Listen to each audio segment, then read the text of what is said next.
Well, would you look at that? That was fancy. That was neat. Fancy dancy. I like it. We got a new intro. We got a new intro, ladies and gentlemen, gentlemen's. just one man. There's probably Everyone just one. or no, there's multiple men. Just only one is gentle. Yeah, everyone else is like either just stubborn, rough. Who knows? They're not a fan of it. They're not the nice guys. Welcome to another episode of Dual Senses, a PlayStation podcast, where we give you our 2 cents on all things PlayStation.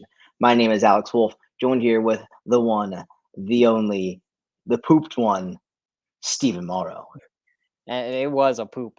Let me tell you. Jesus.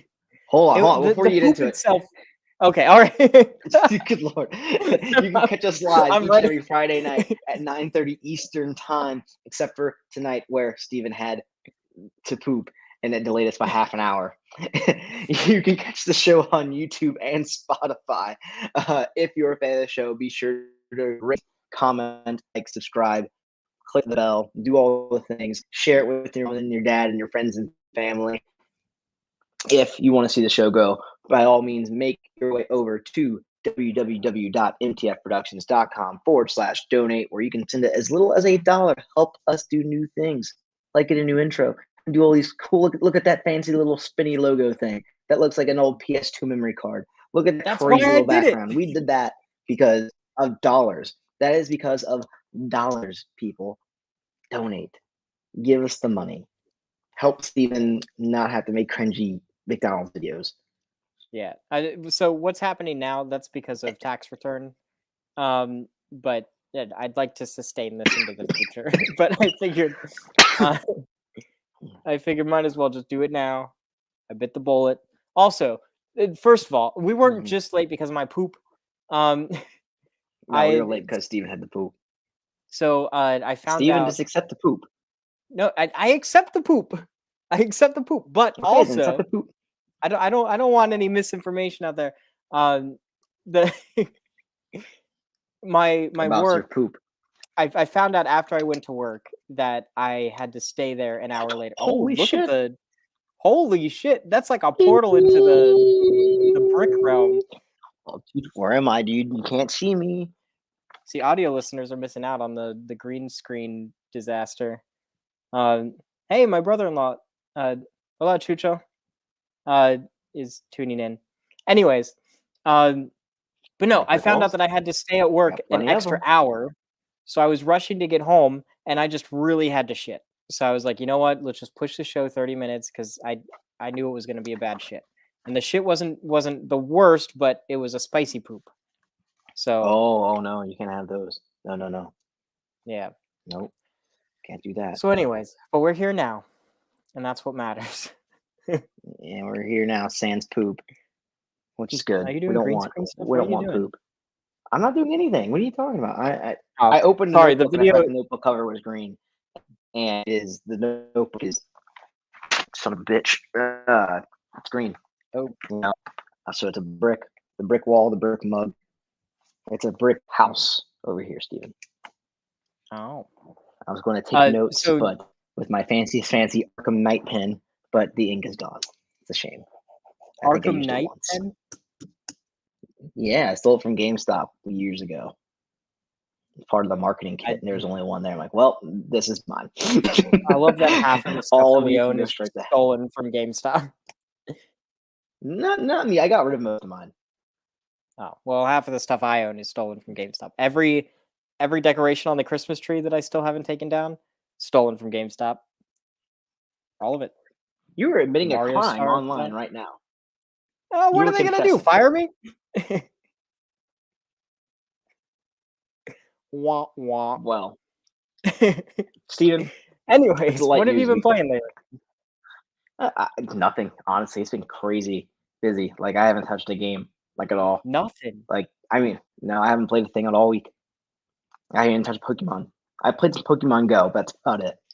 It's actually but, like, I haven't touched it. I get busy, man. That's most of my weeks. It's very rare we're actually able to sit down and play a video game nowadays. You need to stop being an adult. You need to sit down and play some games. That requires I stay up late hours, and I cannot do that. So when this child is, sleeping through the night, a little more self-sufficient. Maybe it'll come back. Right now, it ain't fucking happening. All right, okay. Well, that's can't fair. do it. Well, What about you, my despite friend? my What are you playing? responsibilities, I recently platinumed a game, and I'm kind of excited about it. It's a game that I feel like not very many people have played, but it's surprisingly good. But it's called Coffee Talk, and it's a game where you work in a coffee shop in an alternate Seattle that Fair. is inhabited by humans and sort of fantasy mythical creatures. And so the whole entire game, you're making coffee for these mythical creatures, and they're like just talking about their problems, and you help them with their problems by serving them coffee. And uh, I thought it was just going to be like a simple little thing, and I guess kind of it is. It's mostly a visual novel with some coffee making in between. But it With deals with some some coffee heavy making. shit. Coffee making aspects. Yeah, but it deals with some heavy shit. Like, Really? there's like a succubus and an elf who are in a relationship, but their parents don't agree because they're racist, and you have to like work like with them to like work through dealing with racist families, and uh, there's like all kinds of things that happen, and it's got like sci-fi elements as well as fantasy.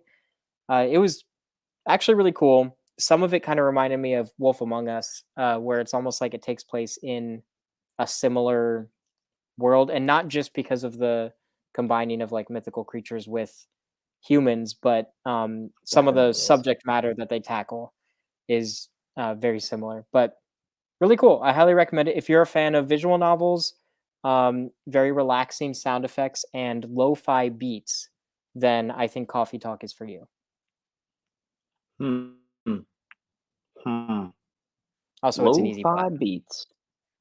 I Yeah, the whole fucking knew it. There soundtrack it is is. just lo-fi beats. Cheap whore. Cheap, cheap, cheap, cheap Listen, whore. listen. Yep, that's you. I'll do whatever for a trophy. But I will say the trophy guides, they lie.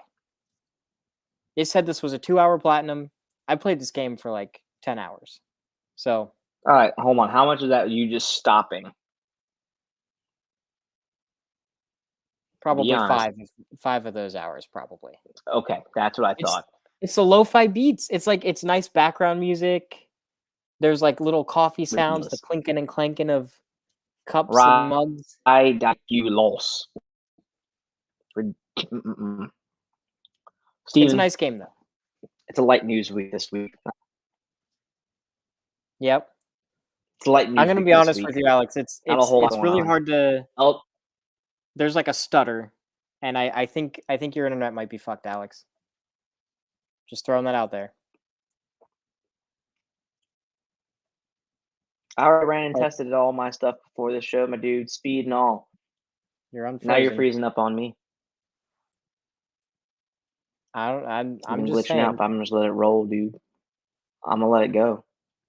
I mean, All I'm in right. my basement. I checked my speed. I'm pulling 200 megs. What you got? Huh? I don't What know. are you It's working rolling? fine now. It's working fine Whippets? now. So let's go. Let's go. Goofballs? Let's go. While Little we got it, wowie let's sauce go. with the boys, huh? What you got?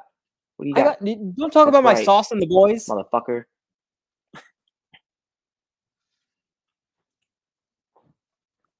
What were you saying? I know what you do. You sick of a bitch. You don't know about my sauce unless Good you're one of the lord. boys. Any Hoosier, Steven. Kicking things off. Kicking things off. Kicking things off. Get on board.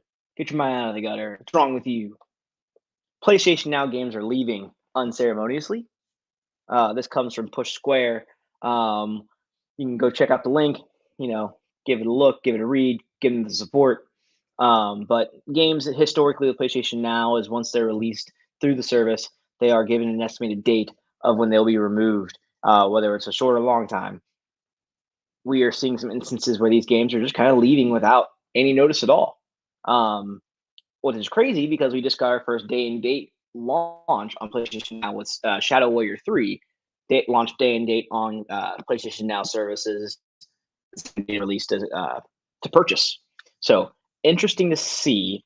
I imagine personally, this is in response to Spartacus realigning of deals. Got to figure a way to manage it. Some people are like, "Oh, I'm not okay with that way. I go ahead and pull us off." Or it may come back just in a different term. Just had to pull off temporarily and they'll come back. And it could also be a marketing strategy where these games aren't being notated if they're leaving, but you rebrand and launch this new service, right? And then you say, "Oh, well, these games are going to be on here." It's like, okay, to be fair, they were already available. You just took them down and put them up for all intents and purposes hype. But Steven, your thoughts? I agree. I feel like this has to do with the Spartacus restructure. All of these games, if they're on PlayStation Now as a platform or as a service, there's contracts and agreements and stuff. So this is probably just contracts and agreements either expiring or like coming to the end of their term period, or maybe because Spartacus is sort of a restructure of things, it changes the I guess the context of the agreement, so they need to be renegotiated or reapproached. So I don't think this is anything too scary. So there's that. I honestly, I'm just mostly waiting for PlayStation to say something about Spartacus and give us some actual details, because right now we're going off of it. I mean, it essentially glorified rumors and speculation. Yeah, and even though they may have come from glorified rumors. What did you think? I thought you said Glor rumors. I'm like, what the fuck is like? I thought you said Glor rumors. It sounded like you just melded the words and the goes. I'm like, what the fuck is that? I've had a rough day. I might be slurring a little bit, so I don't know. I might be mixing some words. Steven's drunk on the stream. I had a stroke earlier. Steven is trashing the stream, and we're only 13 minutes in. Good lord, it's gonna be a rough one. Are you okay? You sound like you're dying. Crazy today, though. I'm fine. I just feel like I have a tickle in my throat and just going away. I've been coughing all damn day. They need to stop tickling. Yeah, I know. I don't like that shit. Get it out of here. Got the coffee. I'm out of bourbon. That'll clear it up. It's probably what it is. I'm dying. I'm out of bourbon. Send bourbon. Go to www.mtfproductions.com/donate bourbon. Need bourbon to survive. It might be the bourbon. Sometimes when I drink bourbon, I get like a little tickle because it burns a little. It's the bourbon burn. You're not doing it right. Bourbon burn. But I haven't had any today. So you haven't had any? Okay. Yeah, I don't. I'm out. I don't have any. No, I just got the coffee today, which is upsetting. I mean, it's not upsetting. It's good coffee, but I'm upset that I don't have the bourbon along with it. Any hooser. Steven, next bit of news. Sony Interactive Entertainment files patent for improved ray tracing tech. So this comes from Video Games Chronicle. Ray tracing modes in PS5 games typically handicapped the frame rate in games like Spider-Man Miles Morales or Ratchet and Clank Rift Apart. So what this technology is looking to do is to make it run a little smoother, more powerful. So the frame rate, I mean, this is one of the few things it can do. So these games can still have awesome ray tracing, but also essentially loading the games in a different method, allowing the frame rate to not be capped due to trying to do everything resolution-wise. I'm curious to see. I mean, Sony files patents all the fucking time, right? Everyone does claim to get their stuff on it in case someone else tries to use something. They're like, oh, no, you owe us money for it. The business move happens all the time. I'm interested to see if we see this implemented, when, and what would need to be done in order to make sure it works smoothly. It's not unheard of for us to see, remodeled consoles with slightly improved hardware. So would this be something where we might see another iteration, maybe a couple, 3 years down the line, of the PlayStation 5? Steven, thoughts? What do you think? What do you think?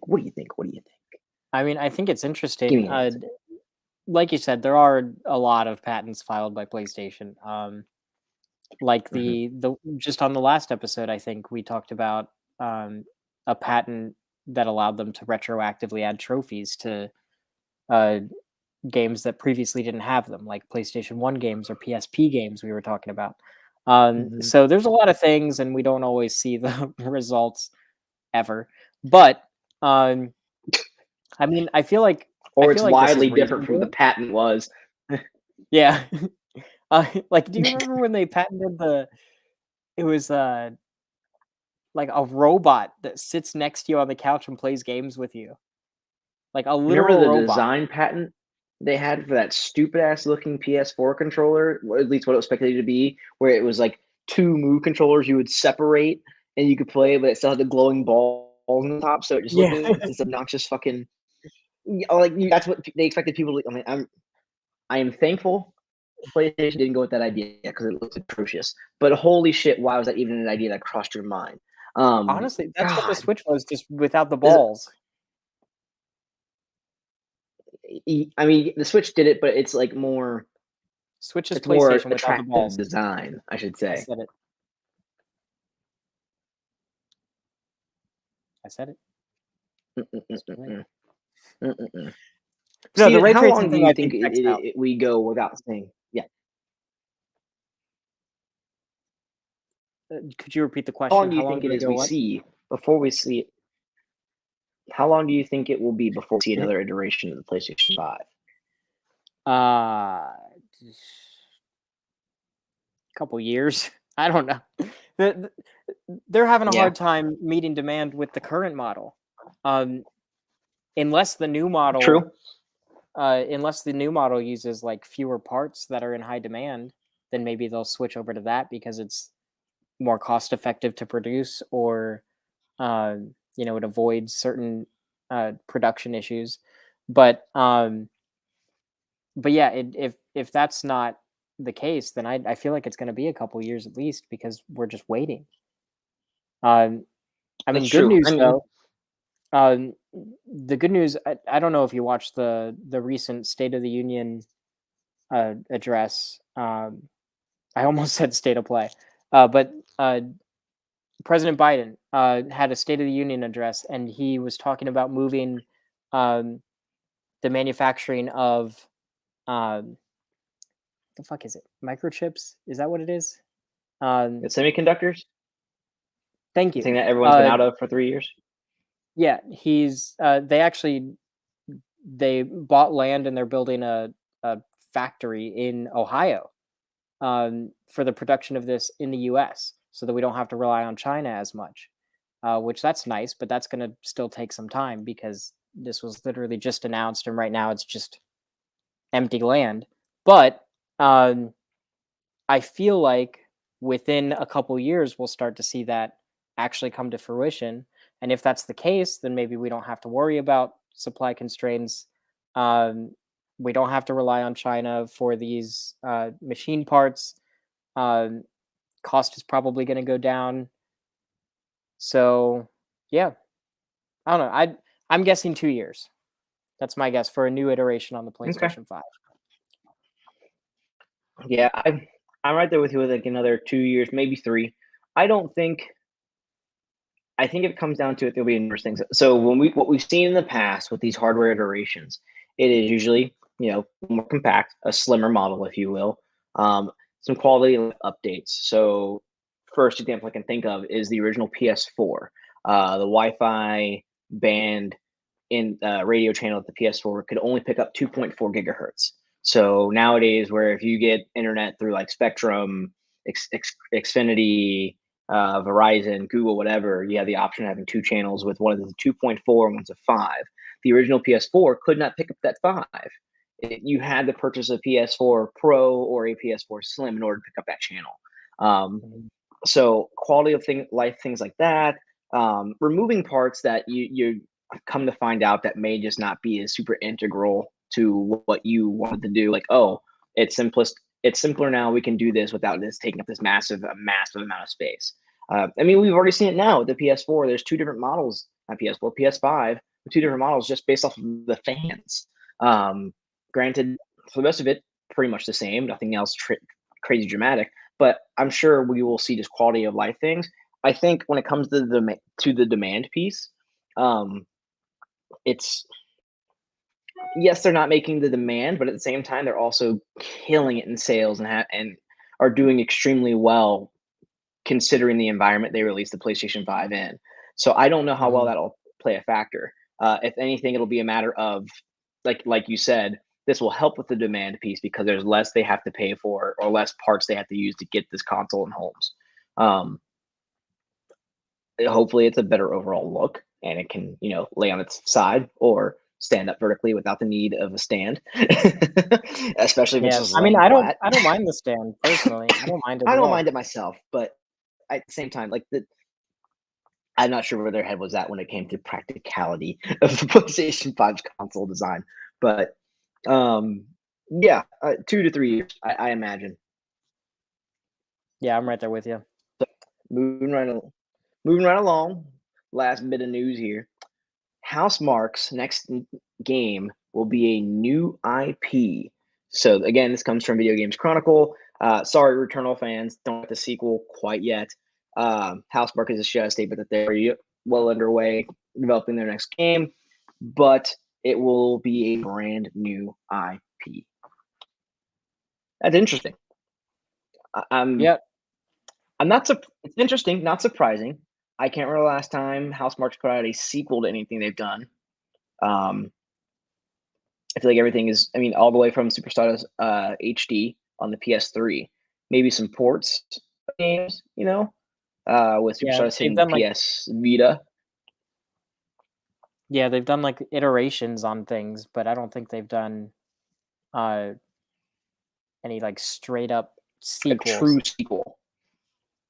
Yeah, I'm excited for whatever Which they do. I think that they've really proven themselves mhm, not only as knowing how to do like frenetic, very particle heavy action games, like arcadey action games, but they really stepped up with Returnal. Um, mhm, like just in terms of what they're doing, they completely changed perspectives. It was a little bit rocky at first, but now that they've updated the game to have some of the features that people have been asking for, um, I think whatever they do next, it's probably going to be another hardcore experience that speaks to like gamers, if that makes sense. Um, yeah, but uh, but I'm kind of excited to see what they do. Their games have always been gorgeous. Uh, I love like with Resogun, for example, the little what do they call them voxels? Like all of the different things going all over, interacting, physics based. It's kind of neat. Um, mhm. but and then with Returnal, there's a lot of I intricate lighting and shit. But I would even argue going back to Superstardust HD. I mean, their games have consistently they've showcased graphically what the hardware can do. They maybe not have pushed the envelope every time, but I can't remember last time they put out a game that wasn't just pretty to look at or just fun and exciting to see with particle effects, reflections, um, vibrant colors, different environments. It's not unheard of. I think it makes me happy that they're one of the few big developers out there who is not trying to build just a massive franchise and milk that until with a sequel of or a trilogy of some sort. It's okay. What's the next thing I do? It keeps them fresh. It keeps them original. I think it'll allow them to explore different genres, especially going from games like side-scrolling shooters, for lack of a better way of describing Super Stardust or Resogun, and then going to a first-person, very bullet-heavy game like Returnal. I think we will all see third person. them do. Yeah, I think they'll do similar to what Insomniac does. They learn very well from what has worked for them in the past. So again, great with environments in their games, great with creating a sense of this fast paced shooting, and then taking that and carrying over into different realms. So at first, side scrolling, world twin stick shooter esque, leading it out into a third person over the shoulder shooter. Again, still very fast, very flashy, varying weapons, varying environments. I wouldn't be surprised if we see another type of game, maybe not an action game, but using those tools that they've worked on and polished and implementing it into a new genre. Mhm. It'll be Yeah, cool. I'm kind of excited to see what they do. How soon do you think we see what this game is?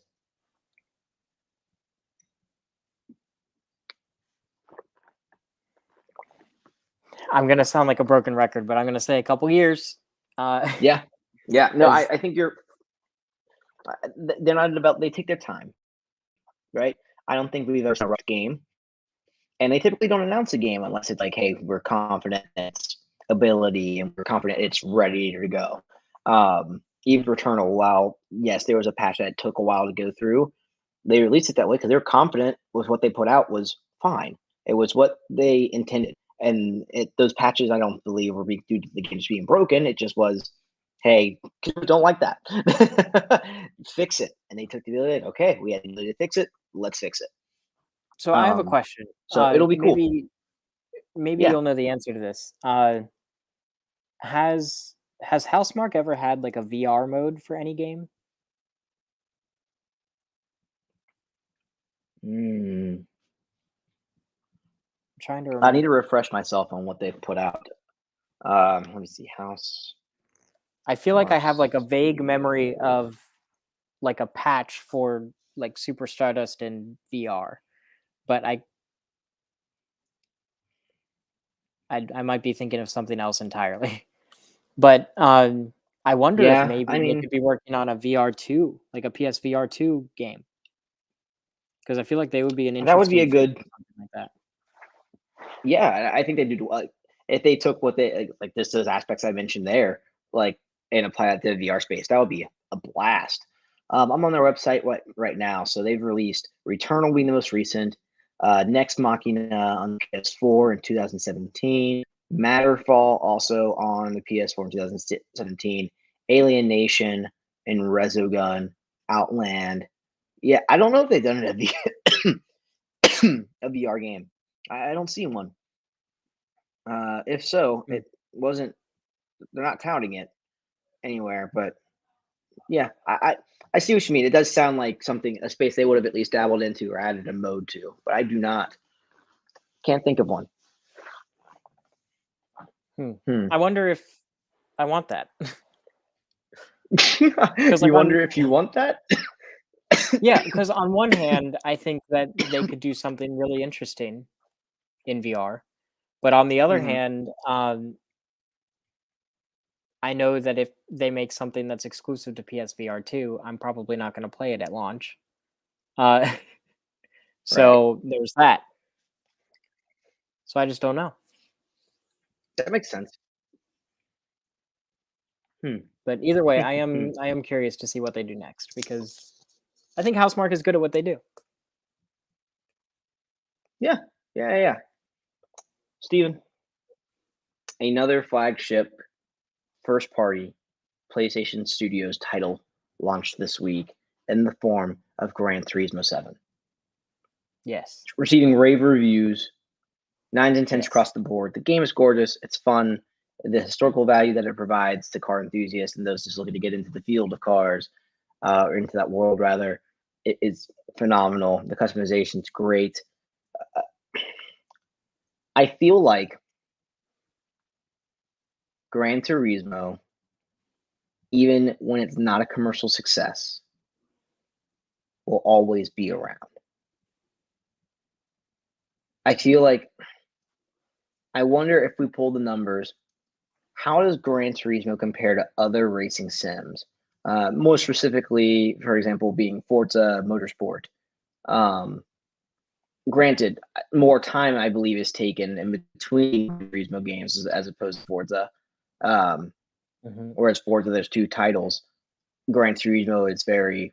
I mean, if we look at Gran Turismo 5, and the mess that was to come out with prologue, and then still years before the full game released, and then not long after was 6 just kind of flew under the radar, and then Sport, um, all over the place. Steven, what kind of weight do you think Gran Turismo holds with the PlayStation banner? I mean, so Gran Turismo is I would call it a legacy PlayStation franchise. It's been there since the beginning. Hmm. It's always been sort of at the forefront of like being a technical showcase, of showing off what a system can do, specifically with lighting, like very specifically with lighting and how light interacts with different materials. Literally nobody does it like Gran Turismo, or like Polyphony Digital. Hmm. Um, Nobody in the industry. And they I think because of that, and also because of their hardcore fan base when it comes to like dedicated racing fans, and I not even just racing fans. I feel like Gran Turismo is a game that celebrates cars, the automotive industry, Hmm. racing culture, more so than just specifically racing. Um, with that being said, I don't think Gran Turismo has as much of a fan base or a consumer base as Forza. Um, and I Hmm. think it's just because of accessibility, and also because of demographic. So Forza is not touting itself as like the ultimate realistic simulator or even as a celebration of car culture. It's it's a more realistic racing game, but it's like it's still entertainment in like a traditional entertainment or video game sense. I feel like Gran Turismo is kind of like, not to sound, uh what's the word, like, uh is it facetious or uh pre- Pretentious, or pretentious? Thank I you. don't Not know. not to sound pretentious, but I feel like Gran Turismo is sort of elevated to like a museum status.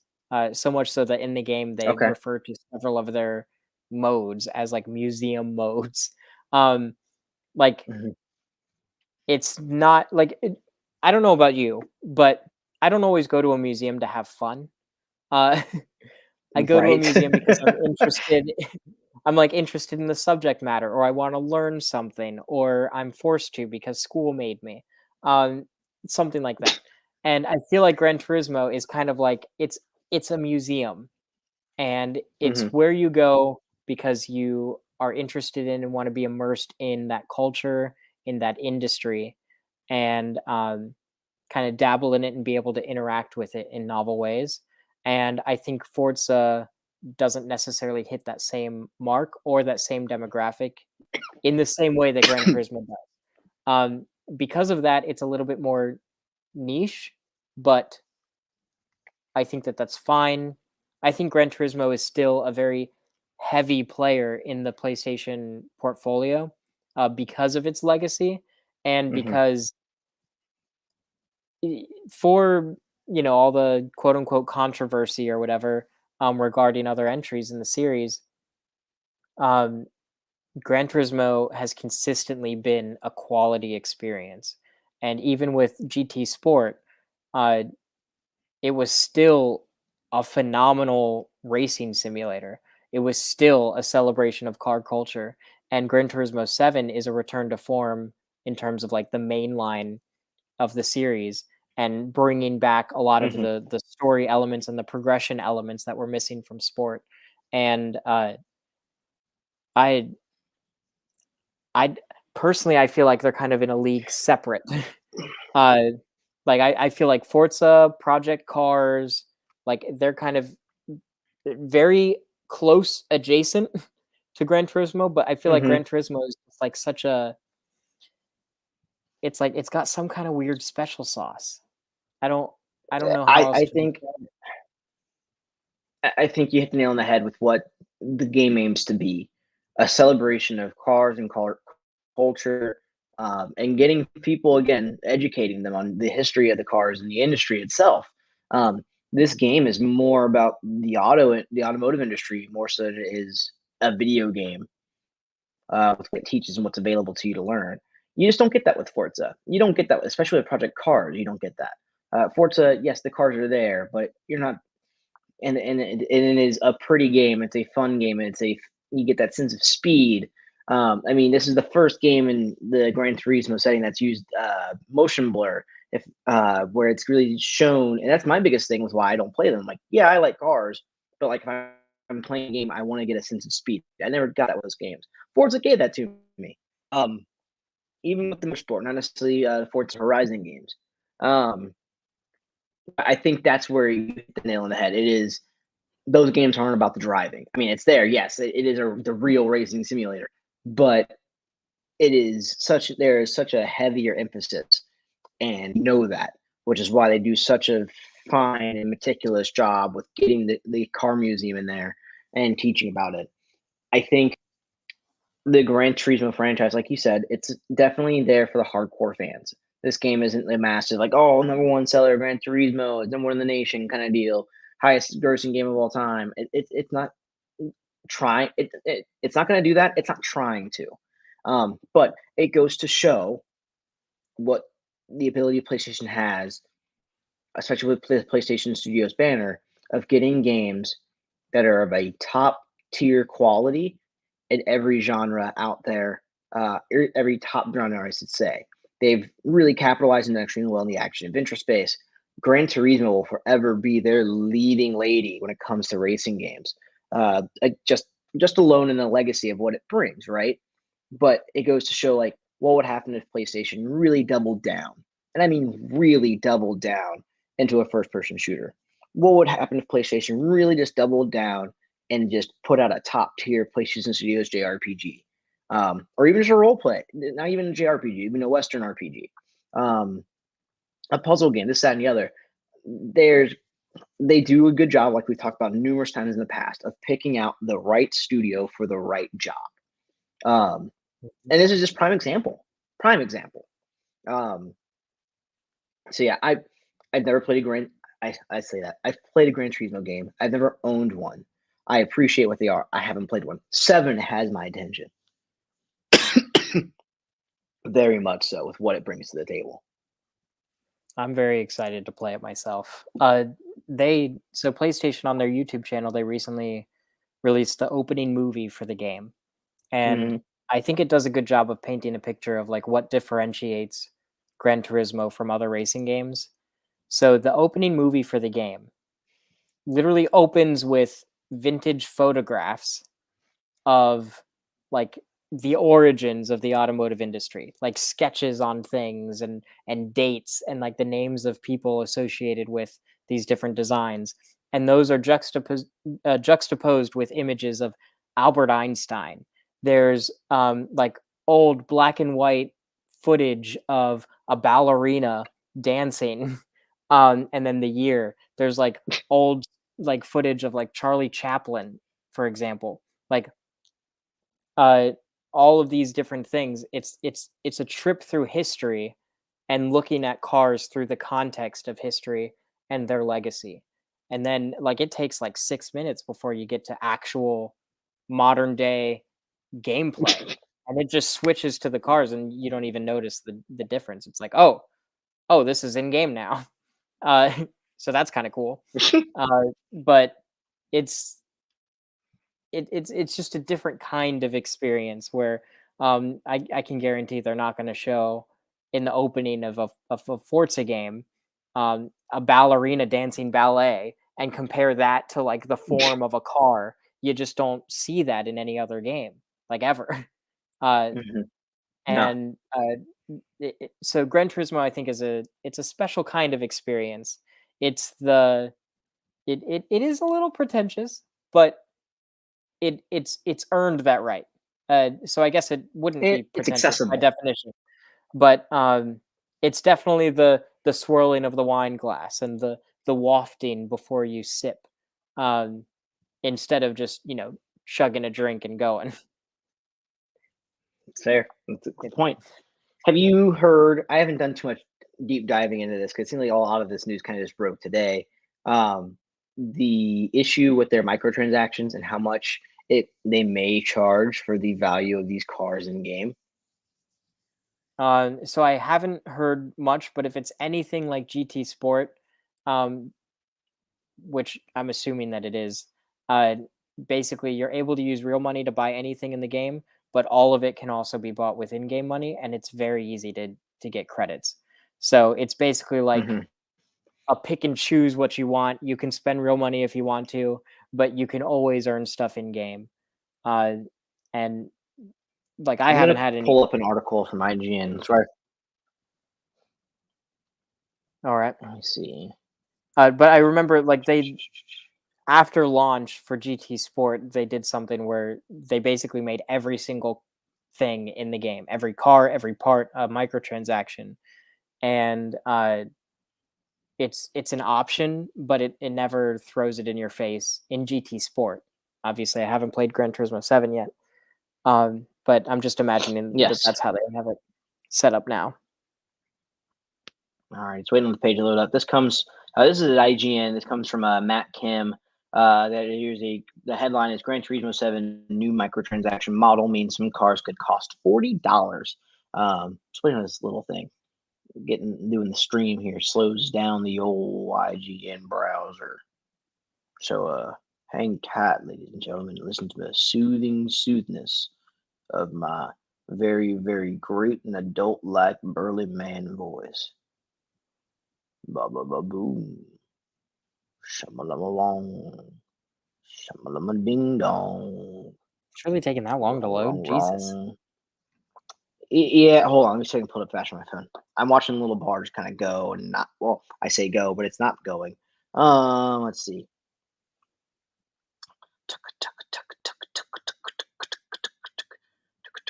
Here we go. All right, I pulled up faster on my phone. So players are questioning how microtransactions in the new Gran Turismo 11 are being handled after it was revealed that Polyphony Digital has done away with direct car purchases in favor of purchasing credits. This has made it so that some cars could cost up to $40.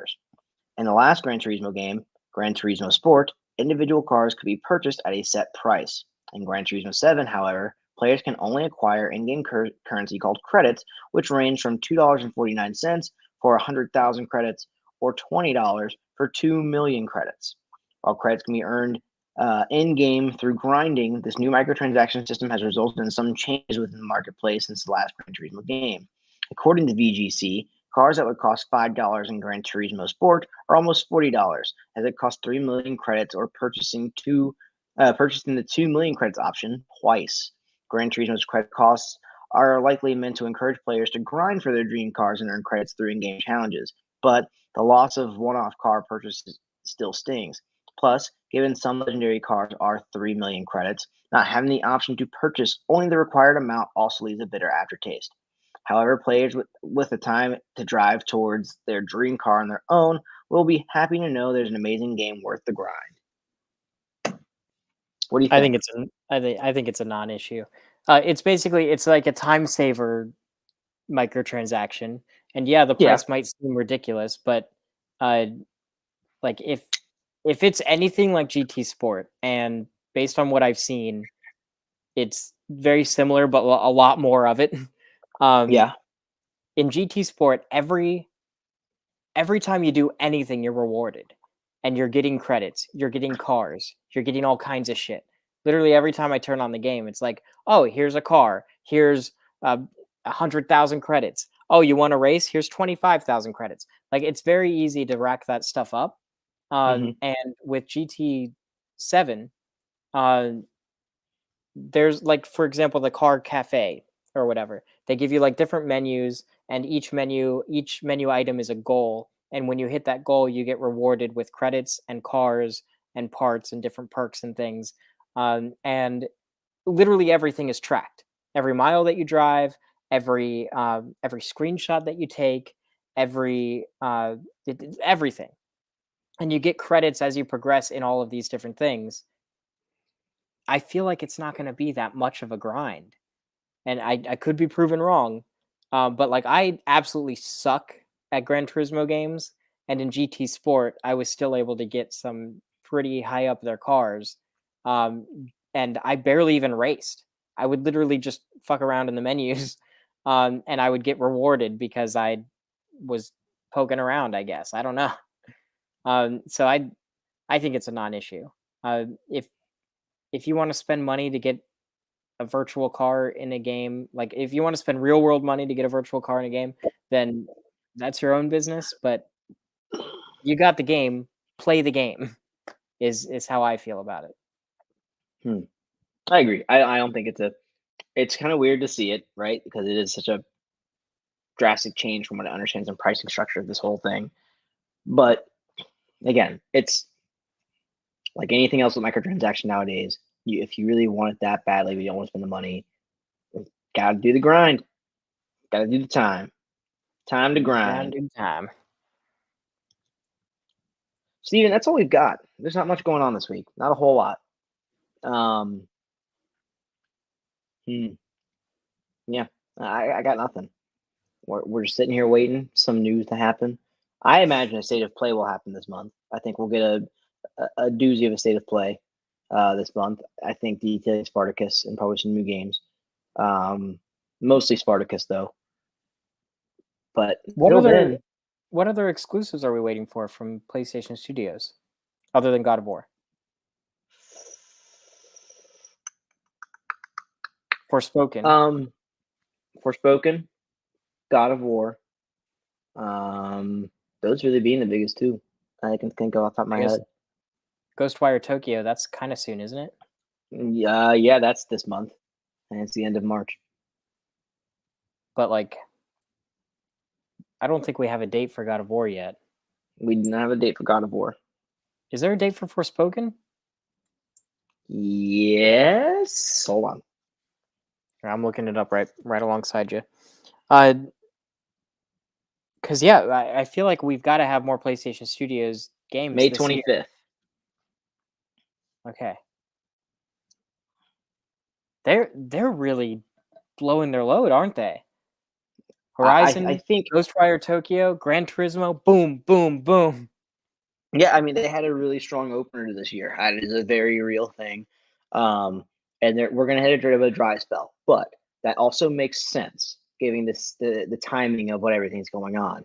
Right after Forspoken, you're leading in the summer. You've got Summer Games Fest, whatever E3 is doing. So, and usually games don't launch during that time period because it gets overshadowed by the hardcore game community because everyone's trying to watch what the new thing is. They'll play the game, but it's just not as the press around it's not as prevalent because it's overshadowed with all the news. So I think it's a fine strategy. I think we'll see God of War happen fall. I imagine maybe holiday. Not surprising, fall holiday this year. So I want to see another like little, like not like a big blockbuster thing, but I want to see something like along the lines of like a Sackboy Big Adventure or like an Astro's Playroom, like something along those lines in between March and Forspoken. I would love to see something like that. I have a hard time thinking we will, personally, just because they did blow their load with these games that have launched, and a lot of these games are time consuming. You went from, I mean, just kind of kicking it off, we've got Horizon Forbidden West. It's a lengthy game. Right after that, you've got Gran Turismo. Then right after that, you've got that's an infinite game. Right. Then you've got Ghostwire Tokyo. And then after that, we have Forspoken. There's not a lot of these games. Honestly, I think they could have spread it out a little better. But I think they're looking at the games out because they do cater to different audiences for the most part with some of them. Yeah, Horizon and get the games out. I don't think that they're competing with each other. Forspoken, though. Forspoken, in the same vein as really Ghostwire and Horizon in some aspects. So you've got 3 story-driven, narrative, open-ish world games, all kind of in the same vein, with 2 of them being female-led. So it's, do you want to put something else out there when you're like, especially when you have 2 new IP like Ghostwire Tokyo and Forspoken? Do you really want to overshadow it with putting other games out there, or you want to let those games kind of pop the cork, aerate it, let it breathe, Give that old top milk. It's a 10. That's a 10. I think they're doing it right. I would like to see some more things happening, but at the same time, I don't even have the time to play the games that are coming out now. I don't give a shit when they release these games. If they want to put it off another year, I'm fine with it. That's around the time I'll get around to doing it anyway. So yeah, it's fine. It's okay. It's a little lame. It's like, oh man, I want something to be excited about, but it's like I can't afford nor do I have time to play these games anyway. So leave it alone. Yeah, that's fair. Any hooser, ladies and gentlemen, this has been another episode of Dual Senses, a PlayStation podcast, where we give you our 2 cents on all things PlayStation. Be sure to like, comment, share, subscribe, get us out there, help us out. If you want to see the show grow, by all means, make your way to www.mtfproductions.com/donate. You can catch the show live via Twitch, YouTube, and Facebook each and every Friday at approximately 9:30 Eastern Time. Maybe a half hour pushed off because Steven might have to poop. We don't know. We'll find out. Otherwise, you can catch the show audio on Spotify a few days after, and you can catch the video upload on YouTube as well the following day. Until then, ladies and gents, we'll see you next time. Thank you so much. Love, love, love.